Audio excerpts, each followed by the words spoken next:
करो या न करो, हमको तो वोट मिलने ही वाले हैं। लेकिन मैं आज जिस प्रकार से आप लोगों को देख रहा हूं, आप लोगों के चेहरों को देख रहा हूं, तो ये दोनों ही विधानसभाओं ने इस बार परिवर्तन का मूड बना लिया है भाइयों बहनों। इस बार कमल का फूल खिलाना है। इस बार आप सब लोगों ने तय कर लिया है कि हमारे भारतीय जनता पार्टी के दोनों उम्मीदवारों को जिताना है। और जो यहाँ पिता पुत्र की एक परिवारवादी पार्टी है, इस पार्टी से दूरी बनाने के साथ ही आप धूर्त, भ्रष्टाचारी, सनातन विरोधी और महिला विरोधी जो कांग्रेस पार्टी है, उस कांग्रेस पार्टी से भी आपको सतर्क करने के लिए आया हूं भाइयों बहनों। एक तरफ आज हमारे प्रधानमंत्री मोदी जी के नेतृत्व में महिलाओं के लिए 33% का आरक्षण देश की संसद में, देश की विधानसभाओं में सुनिश्चित किया गया है। बिल लाकर महिला शक्ति बंधन विधेयक पास करके, वहीं दूसरी आघाड़ी गठबंधन के नेता हैं, ये लगातार महिलाओं को गालियां, महिलाओं का अपमान कर रहे हैं। और हमारे शास्त्रों में कहा गया है, यत्र नार्यस्तु पूज्यन्ते तत्र रमन्त देवता, यानी जहाँ नारियों का सम्मान होता है वहां देवताओं का वास होता है। और ये लोग देखिए किस प्रकार से उपवास उड़ा रहे हैं। इनकी ये जो अभद्र भाषा है, इनकी जो ये महिला विरोधी इनकी जो बात है, जो नीति है, इनकी मानसिकता है, वो दिखाती है कि ये कैसे महिला विरोधी लोगों को, महाराष्ट्र की माताएं बहनें, ये समय आ गया है। इस बार मुंबई के लोग, महाराष्ट्र के लोग ये महिला विरोधी लोगों को सबक सिखाएंगे।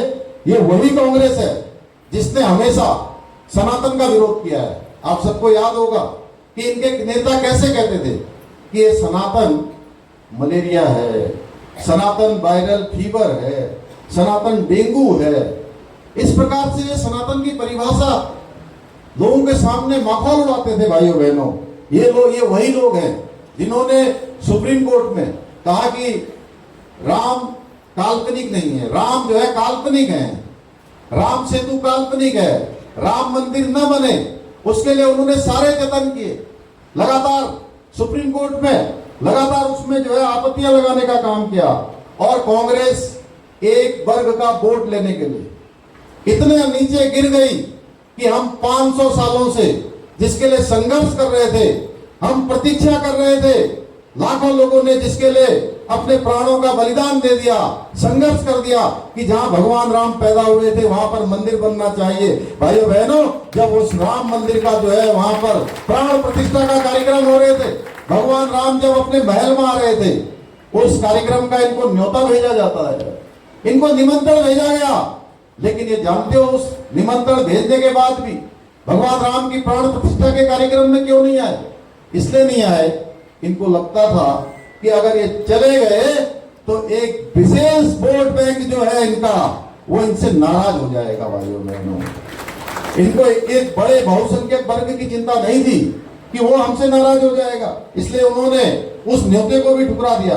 भाइयों बहनों, आज हम, अगर मैं शिवसेना की बात करूं तो शिवसेना के संस्थापक स्वर्गीय बाला साहब ठाकरे जी ने राम मंदिर निर्माण के आंदोलनों में हमेशा बढ़ चढ़कर भाग लिया। वो राम मंदिर के पक्षधर थे कि वहां पर राम मंदिर बनना चाहिए। लेकिन उनके पुत्र ने उस कांग्रेस के साथ हाथ मिला लिया जो राम मंदिर की हमेशा से विरोधी रही, हमेशा जिसने राम मंदिर का विरोध किया है।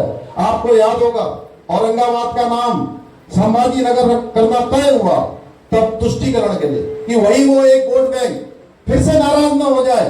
वोट बैंक की राजनीति के चक्कर में अघाड़ी लोगों ने इसका भी विरोध किया। भाइयों बहनों, ये सनातन विरोधी, ये महिला विरोधी लोगों को इस बार ये समय आ गया है, जड़ से उखाड़ फेंकना है।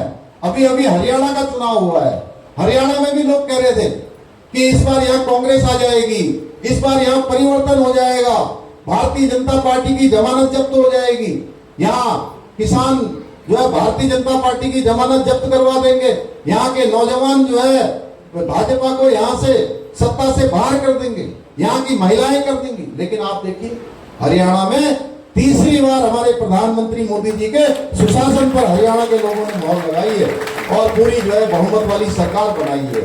और क्योंकि डबल इंजन का लोगों ने प्रभाव देखा है, जहां जहां भी डबल इंजन लगा है, सरकार जो केंद्र की सरकार के साथ चलने वाली सरकार है, उन सरकारों को आप देखिए, आप तेजी से विकास हो रहा है। मैं उत्तराखंड आते हैं, अभी 2 दिन 4 दिन पहले अभी हमने उत्तराखंड का पूरे देश के प्रवासी भाई बहनों का हमने सम्मेलन किया। इसी मुंबई से, महाराष्ट्र से अनेक भाई बहन वहां पहुंचे। मैंने उनका सबका स्वागत किया वहां पर, और हमने राज्य स्थापना दिवस भी मनाया। भाइयों बहनों, हमारे प्रधानमंत्री जी का देवभूमि उत्तराखंड से विशेष लगाव है, ये किसी से छिपा हुआ नहीं है।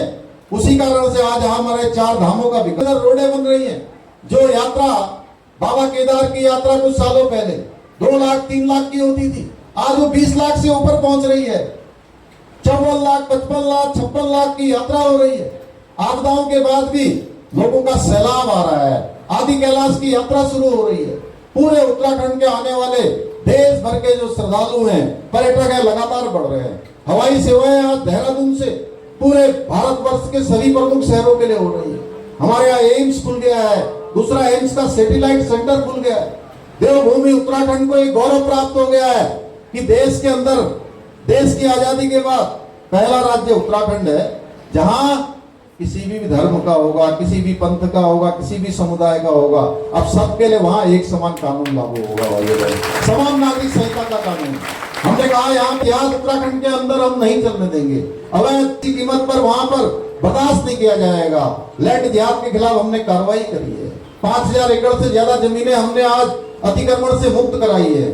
हमने नकल माफियाओं के खिलाफ कठोर कार्रवाई करके 100 से ज्यादा नकल माफियाओं को जेल की सलाखों के पीछे भेजने का काम किया है। देवभूमि उत्तराखंड में नौकरियों का कैलेंडर जारी ही नहीं होता था।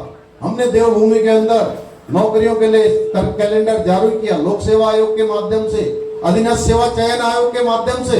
और मुझे आप सबको बताते हुए खुशी हो रही है कि आज गरीब माता पिता के बेटे और बेटियों को ये विश्वास हो गया है कि अगर वो तैयारी करेंगे, पढ़ाई करेंगे, लिखाई करेंगे, मेहनत से काम में लगेंगे, तो कोई शक्ति उनको सफल होने से नहीं रोक सकती। और 18,500 नौकरियां पिछले 2-2.5 सालों के अंदर सफलतापूर्वक हमारे अभ्यर्थियों को प्राप्त हुई है। और एक भी नकल का मामला नहीं आया है, एक भी कोई भ्रष्टाचार का मामला नहीं आया है, एक भी कोई जो है विवादित मामला नहीं हुआ है। भाइयों बहनों, हम लगातार इस अभियान को आगे चलाने वाले हैं। हमने उत्तराखंड के अंदर दंगारोधी कानून बना दिया है।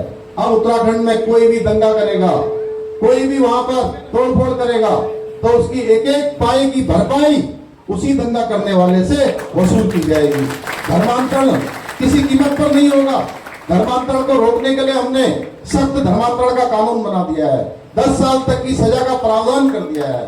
हमने कहा लैंड जिहाद और किसी प्रकार का भी जिहाद अब नहीं चलेगा। जहां देवभूमि में इस प्रकार की चीज को हमने आगे बढ़ा दिया है। थ्रूक जिहाद के खिलाफ भी हमने कार्रवाई की है। पिछले दिनों वहां कुछ लोग थ्रूक जिहाद को बढ़ा रहे थे।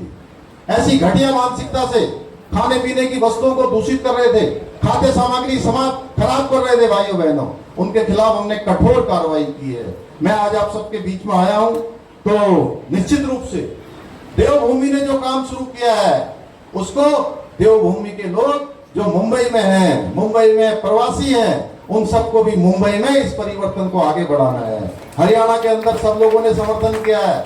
मुंबई महाराष्ट्र के अंदर भी आप